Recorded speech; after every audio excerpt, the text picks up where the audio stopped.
Caesarean berthing वाढण्याची कारणे कोणती? याचं महत्त्वाचं कारण जे मला काही कारणं वाटतात ती म्हणजे पहिले म्हणजे त्याच्याबद्दलची असलेली भीती लोकांमध्ये, की नॅचरल बर्थिंगमध्ये ज्या प्रसूतीच्या कळा असतात त्यांची खूप भीती आहे स्त्रियांमध्ये.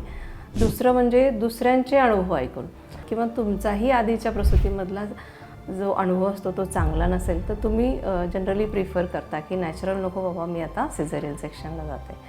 त्यानंतर या नॅचरल बर्थिंगमध्ये असलेली एक अनिश्चितता आहे की तुम्हाला माहीत नसतं की कळा किती वेळाने येणार, कशा येणार, बाळ आतमध्ये कसं राहील, या सगळ्या गोष्टीची एक अनिश्चितता असते. त्यामुळे जिथे अनप्रेडिक्टेबल असतं आपण त्याची भीती असते जास्त, त्यामुळे ते प्रिफर नाही केलं जात.